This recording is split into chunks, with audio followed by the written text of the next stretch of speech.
calm down. Mama, I'm fine, don't worry. Go back out to sea, sail home, sweet home, where the ships must go to get all cleaned up and put away.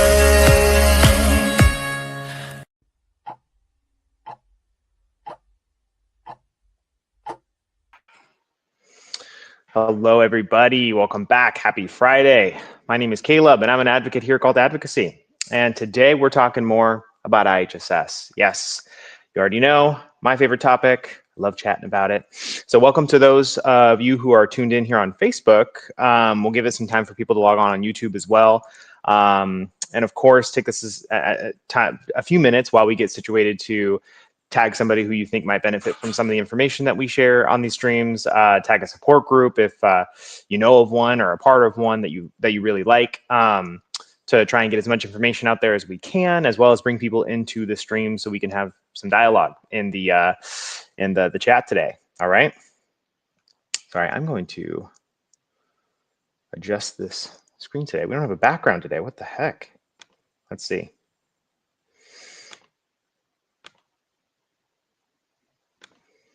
Oh my gosh.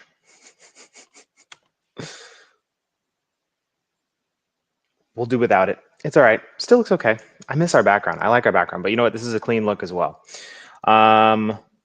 Okay, so today's topic, let me get that up there for everybody. And feel free to drop a comment, say hello, let me know what's going on in your life. Let me know if you have any questions about the world of special needs or what might be going on in the world of IHSS, the world of education, regional center. I'll do my best to try and help and answer questions as best I can. And if you have questions specifically about the topic today, of course, you're more than welcome to let me know. And you're also free to just let me know who you are and where you're from. I'd love to shout you out. Crystal, hello to you. Thanks for being here. Let me know if you got any questions, Crystal. And again, we'll give it just a couple of minutes before we really jump in. I am very curious to hear if anybody was able to attend the live stream Zoominar that we had with Vinaya. I think that took place yesterday, right? Yesterday or the day before.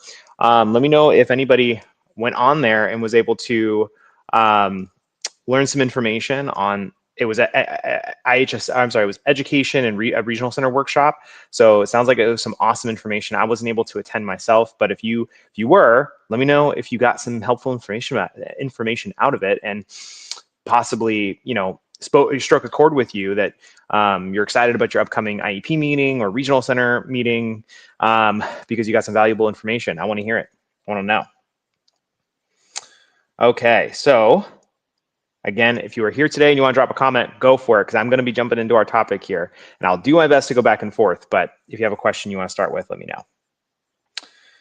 All right, let me pull our topic up today. So as for specifically what we're going to go over, or at least what I have prepared for us today, is going to be IHSS recipients. So we'll talk a little bit about like recipients in general, as well as having multiple recipients in the home. And outside the home, if you are a paid provider with the program and you are caring for multiple people, there are some rules here that you should know, okay? And so we're gonna go over some of that today. Hola to you, Sandra. Question, my son is 22 and is on SSI. The dad was ordered to pay child support for life. How will this affect his benefits? So that is going to be between SSI and child support. So to my understanding, I'm not aware of child support payments directly impacting somebody's SSI eligibility, but it can impact like provider payments with IHSS and things like that, and benefits and stuff. I don't believe it directly affects SSI, but I could be totally wrong.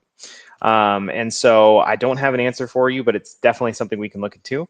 But I would start with SSI and ask how this will affect the overall income that he's getting on a monthly basis, because he's also an adult, which matters. If it was for a minor SSI recipient, I think that'd be different. But because it's an adult, I do think the rules are a little different. So I think it's okay. But yeah, we'll have to look into that for you, Sandra. It's a great question. Okay, so if there's anybody here today watching who has multiple people in their home or multiple loved ones that they care for who are recipients of IHSS, I want to know. Let me know your experience about caring for multiple people. That could be somebody who has 10 hours a month and then another person who has 283 hours a month. It doesn't matter. If you're caring for multiple IHSS recipients, 2 or more, excuse me, let me know. I would love to hear about your experience and see if any of this information applies to you today.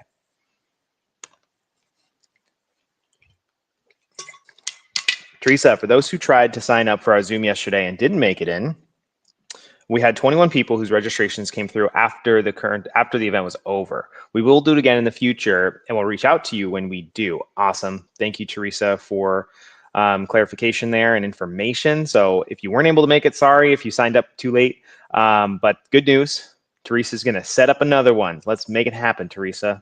Love it. And I will do my best to attend it this time. Oh, life's busy. Busy, busy.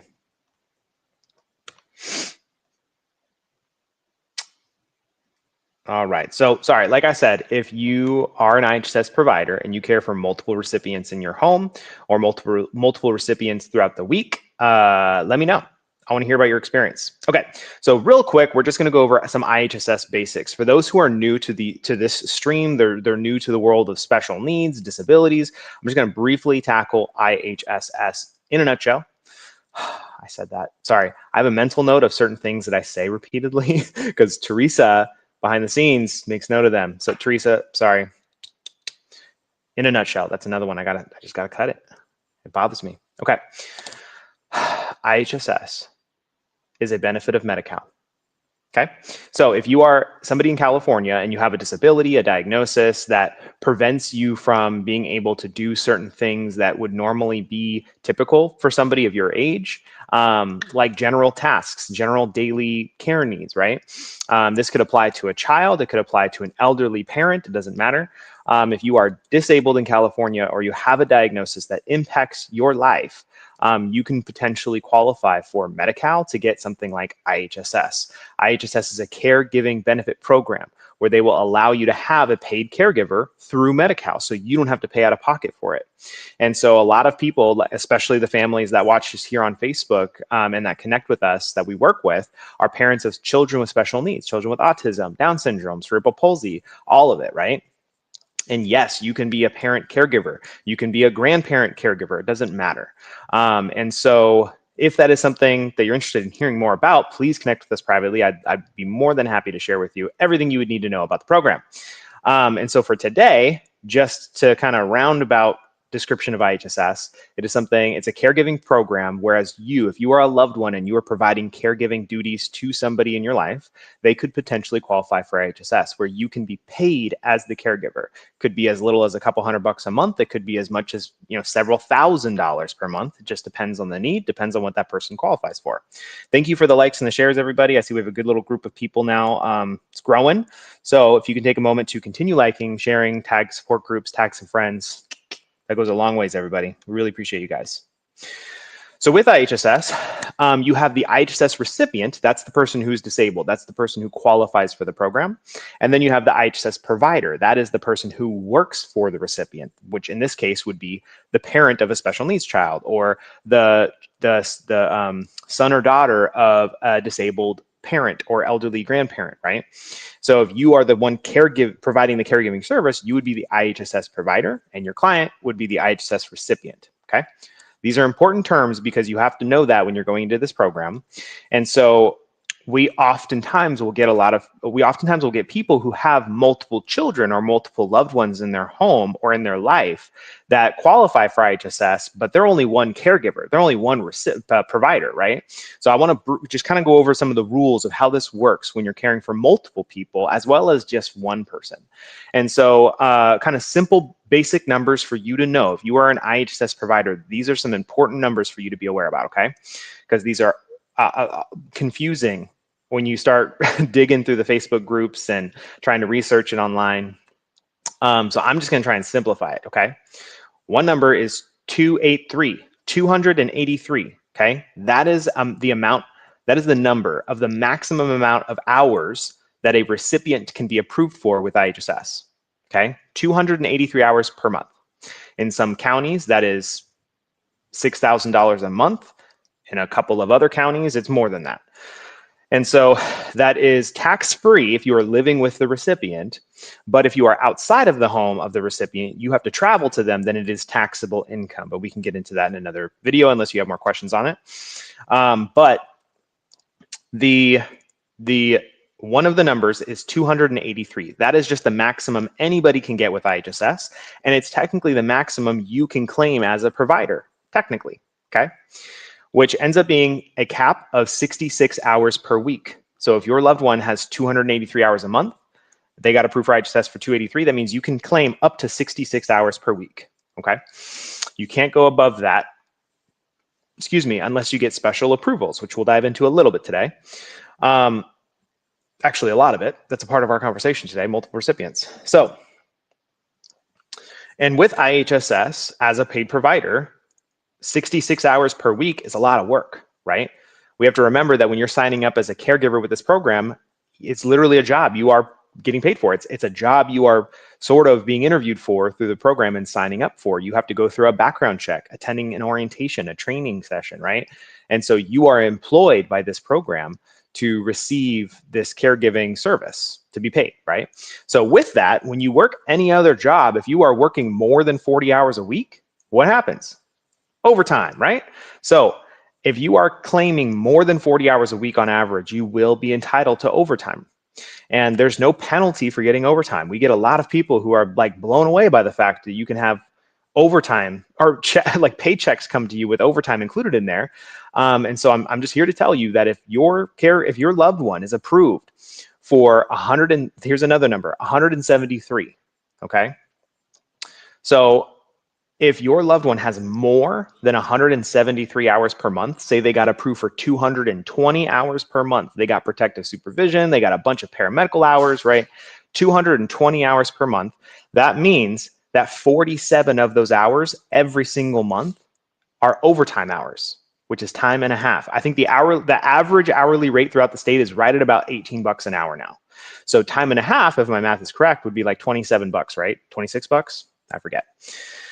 So 47 of those 220 hours would be overtime, because anything above 173 hours a month, it's technically like 173.6 or 8 or whatever, but we'll just call it 173.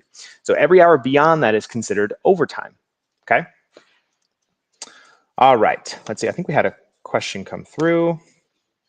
Sandra, I thought it was 70-45 for a week if the recipient has 283 hours live-in. No, so that's a great point though. So that is another number when, to my understanding, when WPCS is involved. So that's the number that comes up when you look up WCPS, like more traditionally. However, when you do Google like IHSS maximum weekly hours, the cap is 66.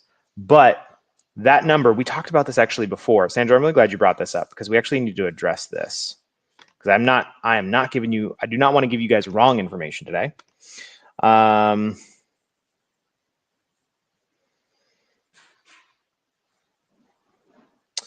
We had a topic similar to this like a couple of months ago, and we were talking about the difference between working with WCPS and IHSS. So if I remember correctly, if your recipient has both, if they have WPCS and IHSS, I believe you can work up to 70 hours and 45 minutes, I think, technically. Teresa, do you mind doing a quick research on this? Because I forgot about this number, because this is an important number when it comes to these programs. So in totality, though, as far as the regulations that come up, like through your training when you become a paid provider, they will tell you you're not supposed to work more than 66 hours per week. That'll be your maximum. But I forget where that 70-45 comes from. Sandra, you are awesome. I'm so glad you get to point that out and call me out today. Forgot to include that in my outline today. Teresa, please do some research for me if you can, and let us know. Karina. Hello, I applied for protect supervision for my daughter, and I got the initial notice of action dated for the 15th, and it says 168 hours needed per week under the category of protect supervision. They held the protect supervision meeting on the 16th. I'm still waiting to hear back regarding protect supervision. Does that mean that she should be getting approved for full protect supervision right now? Her initial NOA says 73 hours under the category. Okay, so sorry, let me keep this up. So Karina, right? Karina, yeah. So thank you for the comment. So this is another number that's important, okay? 168. So protective supervision is technically 168 hours per week because that makes up 24 hours in a day. But protective supervision is capped at 195. And that is what they offer. It's a fixed amount. So if you get approved for PS, protective supervision, that person will have 195 hours of it every single month. Not a little bit of it or a lot of it, 195.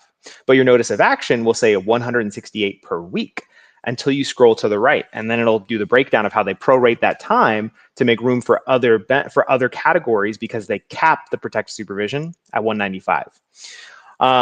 And to continue on with your question, did you get approved or are you going to get approved? So it sounds like they approved protective supervision. If you got a notice of action that shows PS approval, I don't know why why it wouldn't have been approved already, but if you don't mind explaining a little bit further, that'd be great. Sandra, they will give you the amount when you get the approval. Also, when you claim the hours, wouldn't it reject it? I think is this a reply to Karina? Let me know. Because sometimes they won't reject going over. They're supposed to, because that's how the online timesheet portal works. We're actually going to talk a little bit about that today as well. Vanessa, can an almost 4-year-old qualify, or is that too young? Beautiful question.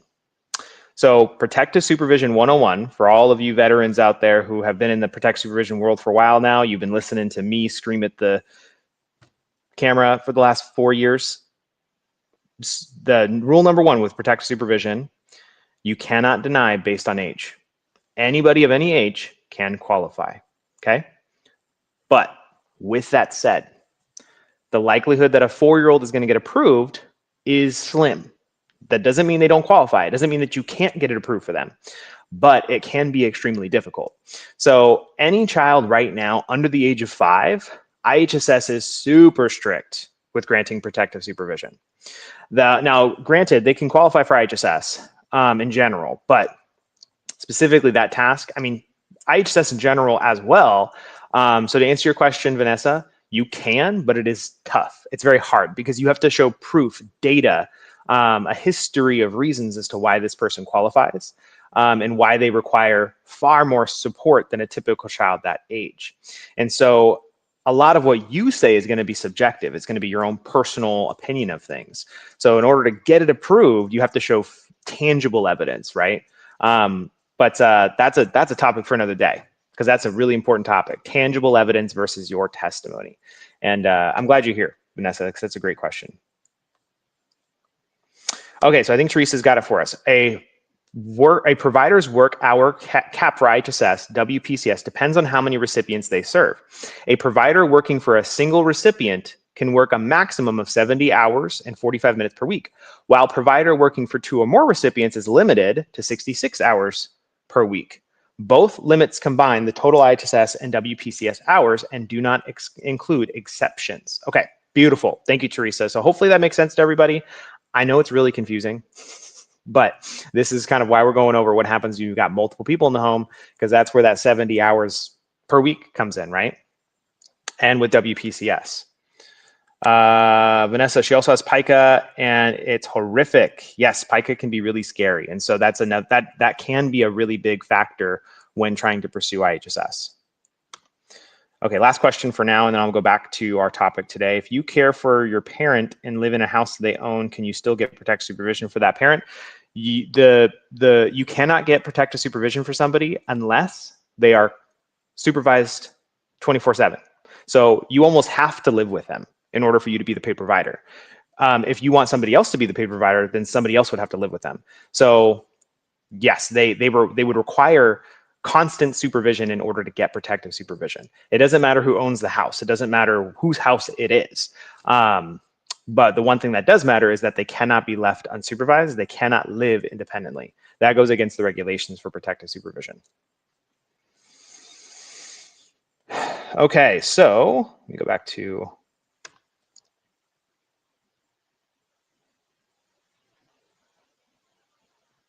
okay, so we're going to go over working with multiple recipients again, okay? Excuse me. And let me know if all of this is making sense, everybody. You guys have some great questions. And I know there's a couple more questions that came in, so I will come back to you guys. Don't worry, okay? Please don't go anywhere. So a question that I get often, I got it yesterday, actually, in fact, is what happens when you do have multiple recipients in the home? Like, does it impact your ability as a parent, right? Does it impact your ability to claim the hours? Does it change the rules and all that jazz, right? So here it is, really simple, okay? So IHSS is an individual person's program, right? So individually, anybody can qualify if they meet the criteria for it. So yeah, if you have 3, children in your home and they all have special needs and they all would benefit from having something like IHSS, then all 3 of them can qualify individually based on their own needs. The second part of this is the provider, who is going to be claiming all the hours, who's going to be providing the services that that person's getting paid for through the services they get approved for, right? That was weird. Services approved for, paid for, I don't know. So if you have multiple people in your life, whether it be multiple children with special needs, or you have a child and then an elderly parent who has dementia, right? They both need IHSS services. They both need a significant amount of it. You, as the provider, can only claim up to 283 hours per month, right? But what if with both of the recipients, you have 500 hours between 2 of them, right? They both have 250 hours each. Well, you have 2 options. One is you have to find another provider to help you claim all of the hours. So usually that'll be a spouse, it'll be another family member in the house, it'll be another person in your life who can help you with that. But if there is absolutely no other provider available, you don't have anybody else in your life who can work those hours, then you could potentially qualify for exemption 2. So exemption 2 allows you to get, here's the other number you got to learn, okay? 360. So if you get exemption 2, that means that IHSS is giving you kind of a special approval to claim beyond that 283 max. So they'll say, oh, well, you're capped at 283, but you have multiple recipients in the home where the hours go way beyond that. So we will bust down that cap wall for you, and your new cap will be 360 per month. So if you get the exemption approved, exemption 2, you would be able to claim up to 360 hours per month, which would end up being about 90 hours per week instead of the 66 max that we talked about earlier. Pretty cool stuff. Now, who qualifies for exemption? Some of it is subjective, but there are 3 ways, basically. You live in a rural area, there's nobody available, right? You have 2 or more recipients in the home that have significant deficits and needs and high amount of hours, or 3, language barrier stuff, cultural differences. And so it is sort of left up to the counties. Some of them are more strict than others on it. But if you fall into one of those 3 and you have no other person in your life that can be a provider, you could potentially qualify for the exemption. Okay, we'll jump into the next part of this where we talk about separate recipients, where maybe they're not living in the same home as you. Maybe you are caring for your child who has autism, but you also need to care for your elderly parent across town, right? They have dementia now, or they have some severe physical limitations, and they have 100+ hours of IHSS. So we're going to talk about what that looks like as well, okay? All right, Sandra, you said, is it true that only 12 hours a day can be claimed by a parent? So 12 hours a day is just the maximum anybody can claim, technically. So it doesn't matter if you're a parent provider or a standard IHSS paid provider. Karina, I applied for IHSS and Protect Supervision at the same time. We're going to come back to that, Karina. I have to pick on you with that first sentence, okay? But I'm so glad you're here. They held the assessment on the 4th. I got an NOA on the 15th that only had hours for all other categories and totaled 73 hours. When I looked at the very bottom, it said 168 hours per week, but no hours were granted. It said not enough paperwork was included to determine Protect Supervision at this time. However, the NOA was dated the 15th. Okay, sorry, so it kind of cuts off from there. So I remember, Karina, I think you made a comment about this like not too recently, or I'm sorry, not too long ago. And if it wasn't you, somebody else had the same challenge where they were requesting protective supervision at the assessment. They talked about it, They got the notice of action and it shows it approved like at the bottom, but not at the top where it says total amount of hours approved. So that's odd. That's not like what they normally do or what they're supposed to do. So it will say on the back of the notice of action, one of three things. It'll say protective supervision approved, right? Great, wonderful, time to celebrate. Protective supervision was not approved for XYZ reason, right? Or the third, it'll say protective supervision cannot be approved at this time due to a lack of information. Or protective supervision is pending because of a lack of information, right? So if it says one of those things and it's not the approvals, then they're still working on it or they flat out denied it. And so let us know, Karina, if you've reached out to IHSS to find out if they're working on the approval. I mean, it's hard to say if they're going to approve it or not if they sent you an NOA already. So if they send you an NOA and it does not include protect supervision, we always tell our families that we work with on this, you have to consider that the denial. Even if it doesn't specifically say they're denying protect supervision, if you get a notice of action and it does not include protective supervision, but you know that this person qualifies for it, then it's time to appeal. It's time to connect with the social worker. It's time to talk to an advocate to see if you need representation for this, right? And so that's what I would recommend. If I get a notice of action from a client that I'm working with and it says PS is pending, I don't accept that. I just accept this notice of action as a denial. And if it's true and if they fix it on later, great. We just got ahead of it, right? Because if they end up denying it a month later, cool. We already figured that, so we jumped ahead and started planning for an appeal, right? But if they end up approving it a month later because they really were still working on it, cool. The worst thing we did is over prepare, right? But if you get a notice of action, don't expect another one to come. Don't plan for that because they don't have to send it.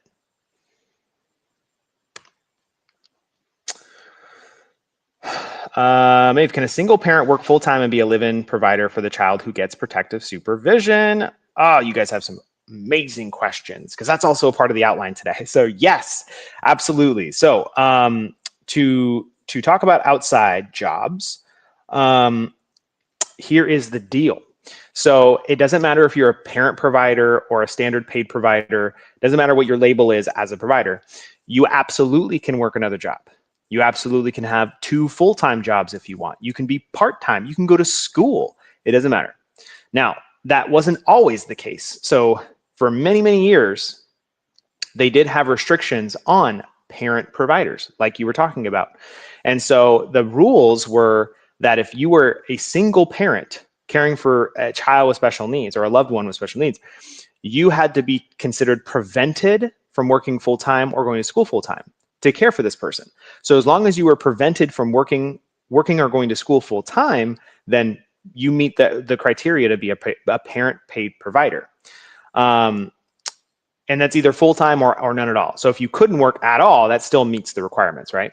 But if you were a single parent and you had a full-time job several years ago, you could not be the paid provider because they would say, oh, well, if you have the ability to work a full-time job, then your child may not actually be, their needs are not significant enough to get protective supervision or to even get IHSS for that matter.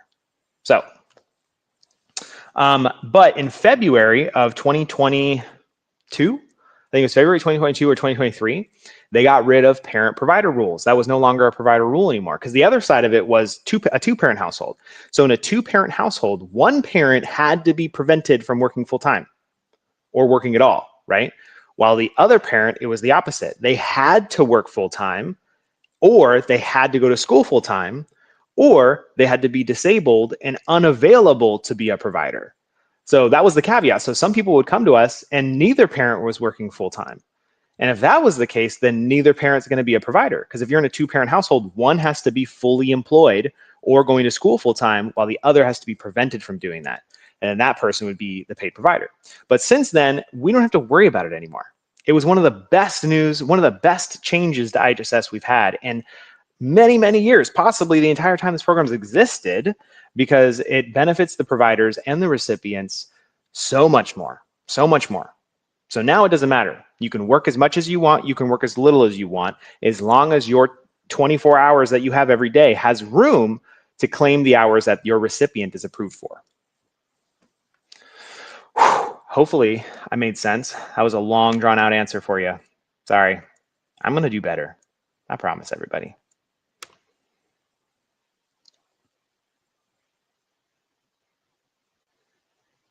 So Karina, it looks like you're just kind of reiterating a little bit of the same information, but you include all the paperwork, support for protect supervision. Social worker said they're waiting for the supervisor's signature to get a new NOA.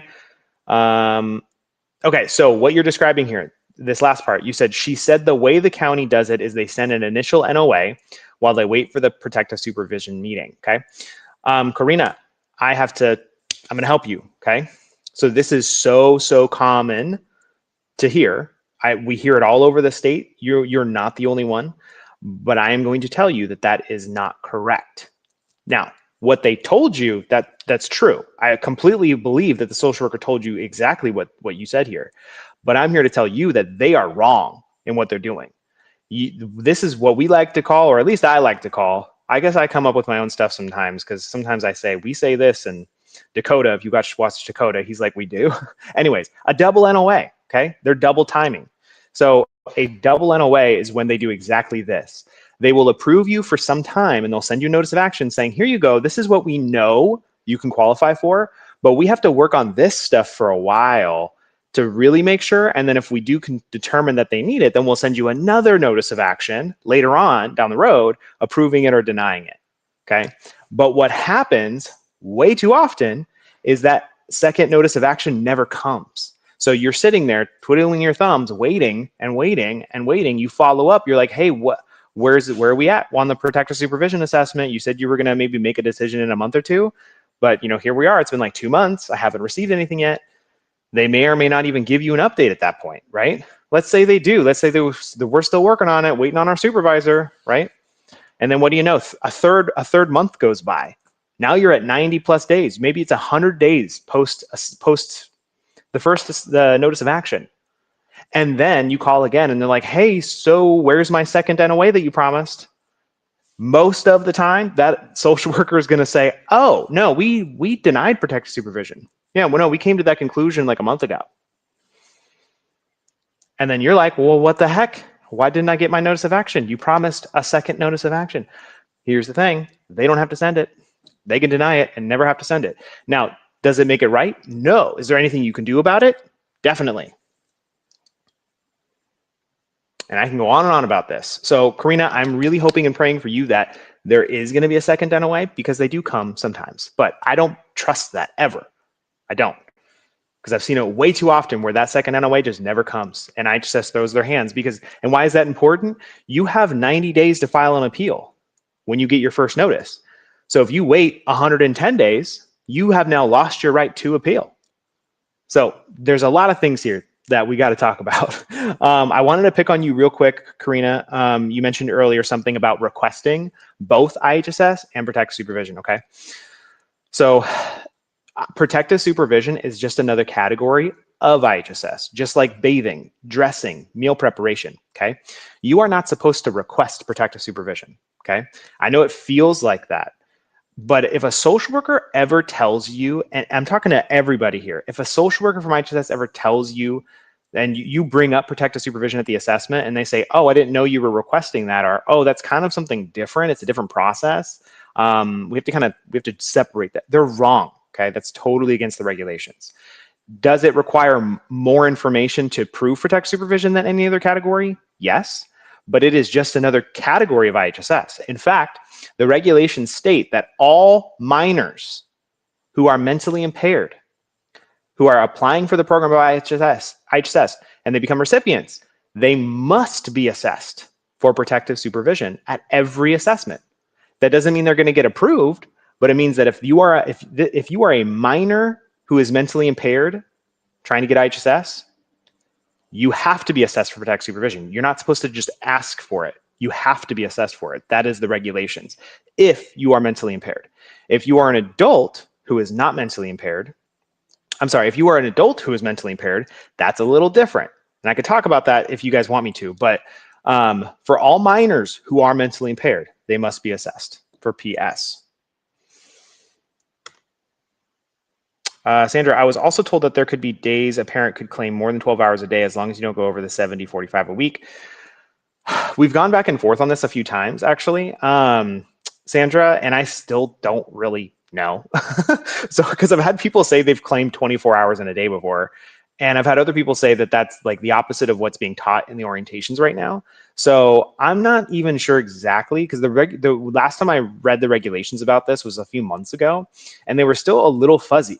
And so right now, what we do know is that it's okay to just claim the average of what the day, or for what the month is. If you have 283 hours per month approved, I think the average is about 9 hours a day. So as long as you figure out the average and then that's what you do on a daily basis, that's just what you should do. Now, of course, when you are caring for multiple recipients or maybe a loved one outside the home, it is a little bit different. You really do have to, be more strategic about it. You have to, anyways. So we're going to talk about that. We're going to come back to that. Karina, thank you. Do not apologize for the questions. I am glad you're here. You're asking great questions. Should I call and ask if there are any updates on protective supervision? Yes. Yes, I would. I would make note and record of any conversation you have with IHSS from this point forward. Any email you send, any phone call you make, any fax request you send. Make a note or document for record purposes. Okay. Not a protect supervision question. My son will be turning 14 this year, and according to the grade scale, I can get time for laundry. He was approved in October. Should I call the social worker December asking birthday? Yes, you can. So laundry is an easy one. At age 14, they can approve for it. So if his assessment is not going to happen for a while, then yeah, reach out to your social worker and see if they're willing to just go ahead and add that extra hour in per month, or per week, excuse me.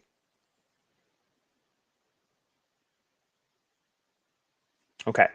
And Francesca, I see your question as well. I'm going to come back to it, so don't go anywhere because we're almost done. We only have maybe 10 more minutes left. So let me go back to my outline today. I want to see if there's anything that I missed,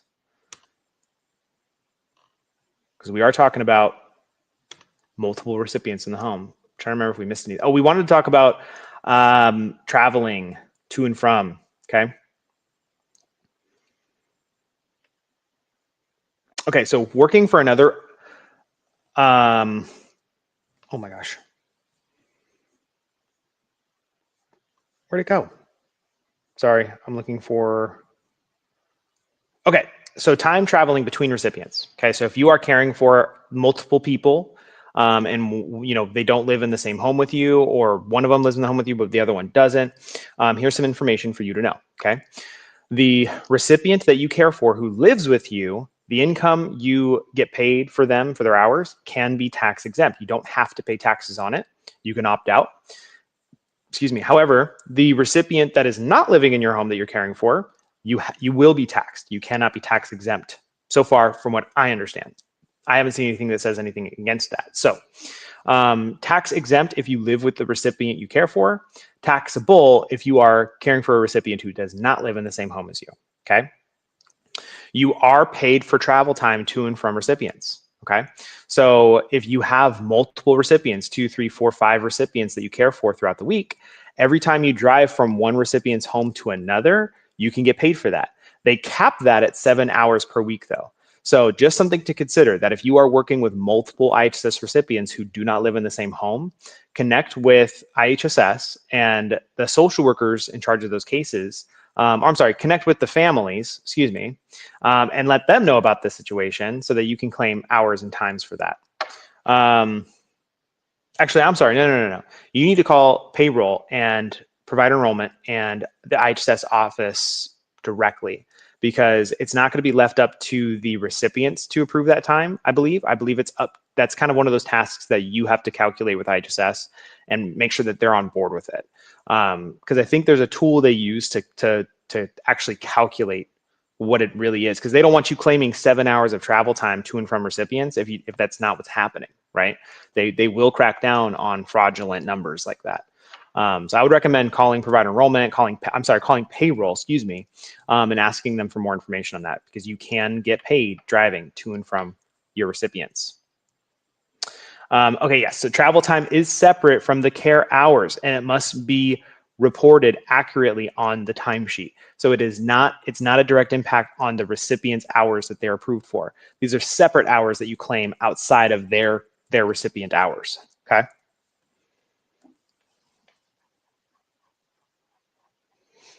And this doesn't include errands or break times or making personal stops for this person, excuse me. It's solely just when you're working for multiple recipients in a day and you travel from one house to another house. That's the time you can claim, but that's it. And then of course, if both of the recipients or all the recipients you get paid for all live under the same roof, then there's no drive time pay for that at all, okay?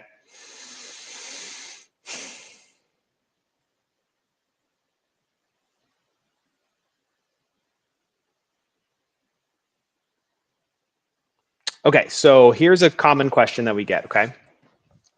When you're caring for, let's just say, 2 children in your home, this is the most common, can you claim and work the hours at the same time? If you are a single provider and you're working with multiple recipients, can you claim, Billy's hours, he gets, 6 hours a day, and then we have Johnny, his twin, who's also, they're both autistic, they both have the same needs, and he gets 6 hours a day, right? Can I claim them at the same time? The answer is no. If you are a single provider, if you are the one caring for both of them and working those hours, you can't claim the hours on the same time and timesheets. So you do have to separate because their needs are technically separate. And that's not a big deal, okay? Technically, you can claim IHSS hours while an individual is sleeping, especially if they have things like protective supervision approved, right? So you can get creative with your timesheet.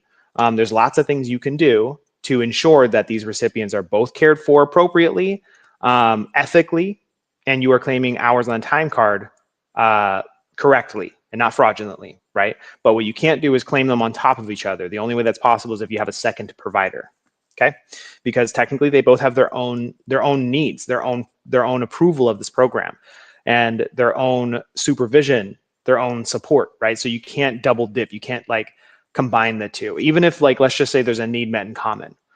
So if you prepare meals for the 2 children at the same time and they eat the same meals every day together, you still can't claim that time at the same time. I know, kind of confusing.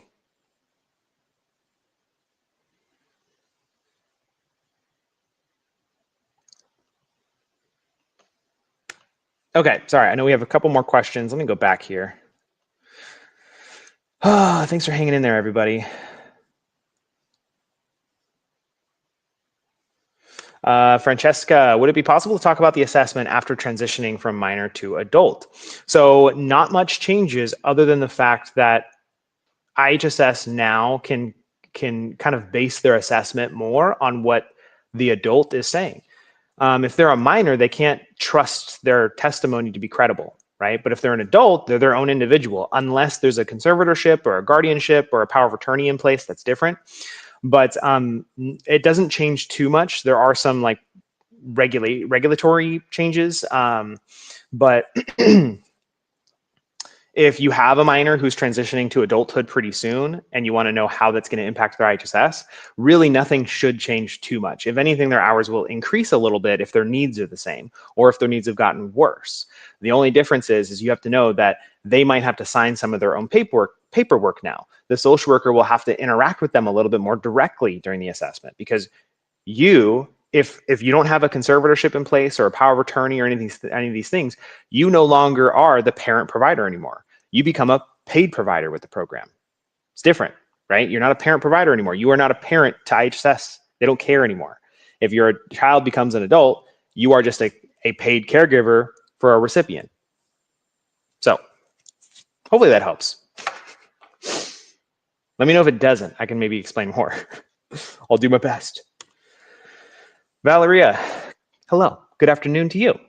My mother has moderate dementia and I'm just now going to fill out an application. Could you talk about protect supervision for adults? Yes. So just kind of protect supervision bullet points for you, okay? And if you want me to do a deep dive with you, get on my calendar. I'd love to chat with you. I'd love to see if your mom qualifies and I can give you some closure over the phone. I can tell you whether or not she would or not.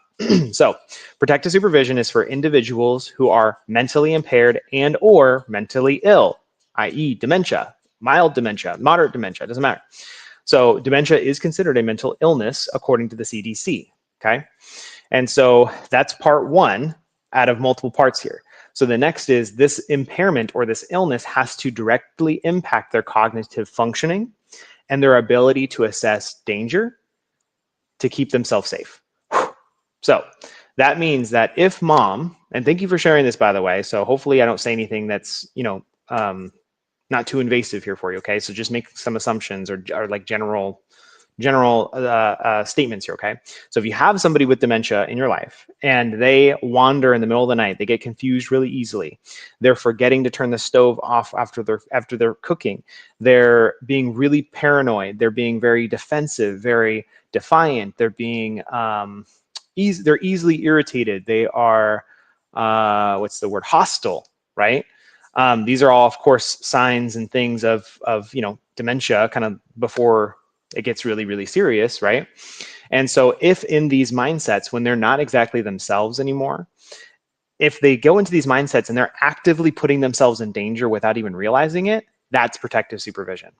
And so if you find yourself now caring for your mom full time, where you can't even leave her home alone anymore because she may endanger herself, she may do something that she should not be doing because she's forgotten that it's dangerous, or she doesn't understand or recognize anymore that it's dangerous. If she's forgetful, and if she walks out of the house down the street and forgets her address and where she lives, we are talking about somebody who should not be left home alone anymore, right? That's protective supervision. So let me know, Valeria, if any of that strikes a chord with you. You don't have to share here publicly if you don't want to. And you are absolutely more than welcome to connect with me one-on-one if you want to get on my calendar, okay? Sandra, another question. My son is already an adult for the past 3 assessments. The social worker has not asked for documentation from the doctor before he was an adult. They would ask every reassessment. So this is like, this is so evident, I guess you could say, of what I like to say often, which is the counties are so unpredictable and inconsistent. Okay, so a lot. Sorry, 1 second.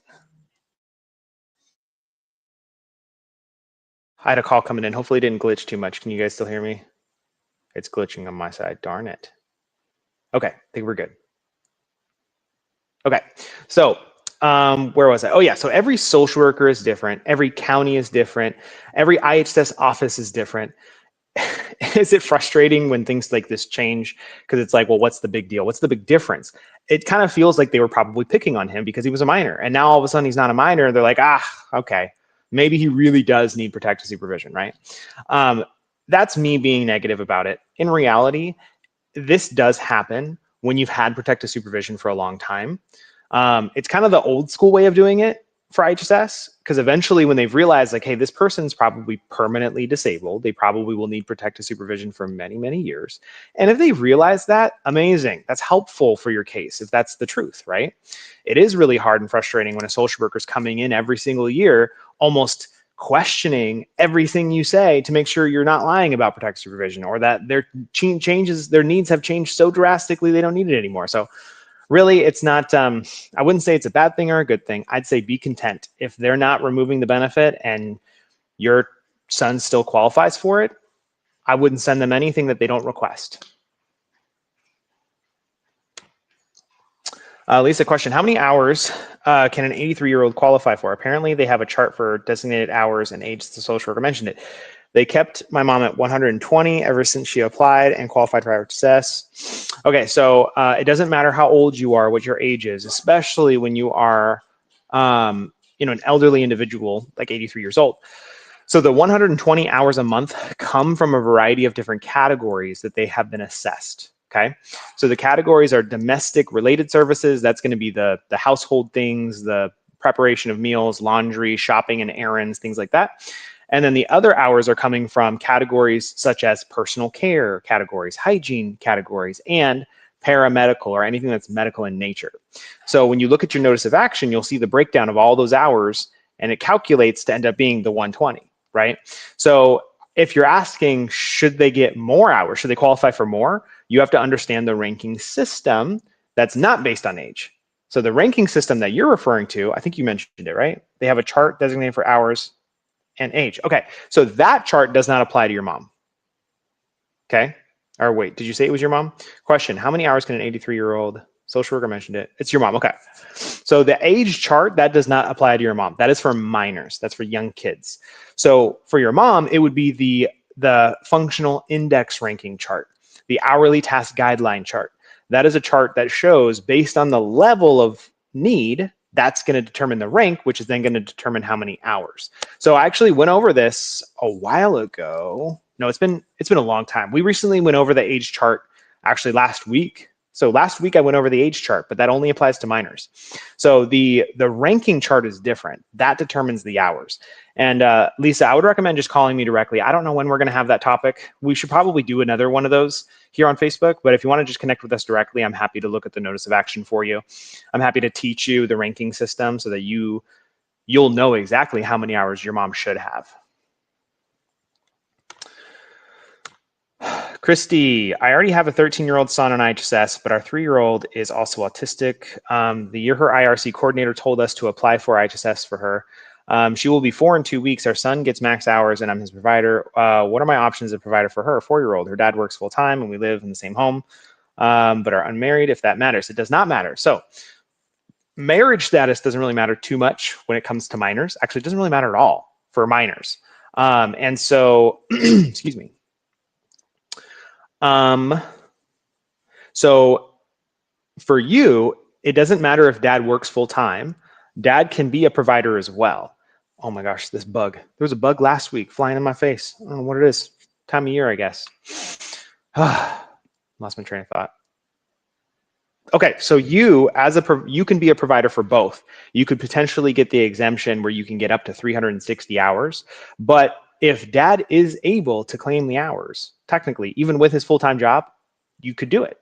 And so it's a little bit more complex than how I can probably respond to this right now in just a minute or two. But if you're applying, our son gets max hours and I'm his provider. Okay, so you are at his max hours for him. Sorry, you did say that, which means that the only way you'll be able to claim the hours for your 4-year-old is if you get the exemption. So if you can't get the exemption, then dad would have to be a provider. And it doesn't matter if he works full time or not. If your 4-year-old qualifies for, 200 hours a month, 8 hours a day, if dad works 8 hours a day, dad sleeps for 6 hours a day, you still have 10 hours a day left over to have IHSS claimed. Does that make sense? So he can still be the provider. I say, Christy, give me a call. I'd love to chat with you about this.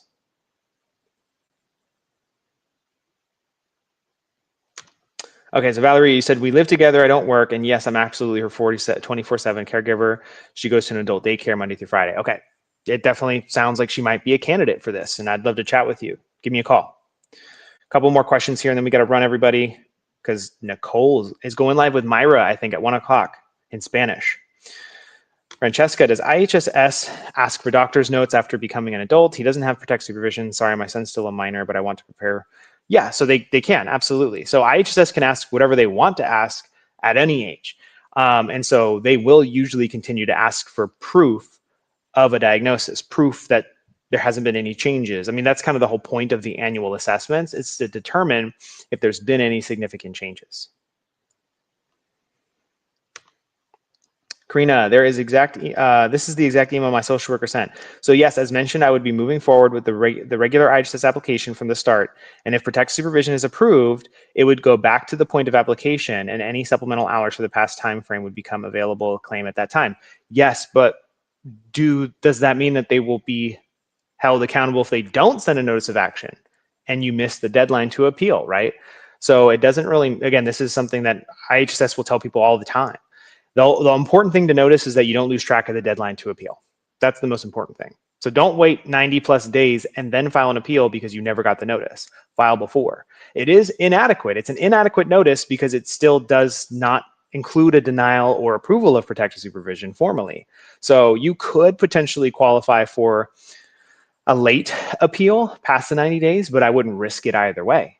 So thank you, Karina, by the way, for sharing this. I just don't trust anything when a social worker says this. I don't trust this method of the double notice of action. It shouldn't take too long to approve or deny protective supervision. It shouldn't take months, let alone many weeks, maybe a couple of weeks, right? If you can approve for basic general tasks pretty quickly, I can talk with somebody on the phone, look at some of their paperwork, and pretty much make a determination on protective supervision within within an hour-long phone call. Of course, I can't completely confirm it because I would need time to spend with the family and discuss their needs, but I can usually make a pretty good assumption within an hour of talking with somebody. So that's why this is frustrating. It's frustrating when they have to push it to the supervisor and then it takes weeks and weeks and months. I don't like it. Perfect, Christy. I'm waiting to hear from you. All right, everybody, I got to jump off because Nicole is going to be coming on in a few minutes. If you speak Spanish and you want to watch Nicole at 1 o'clock, Nicole and Myra, please check them out. It'll be similar information, but in Spanish. Thank you, everybody, so much for tuning in today. Hopefully, we were able to cover. We didn't actually cover the whole outline. I'm sorry. So if you have more questions about being a provider for multiple recipients, please give us a call. Shoot us a direct message here on Facebook. I'd be happy to try and chat with you about it.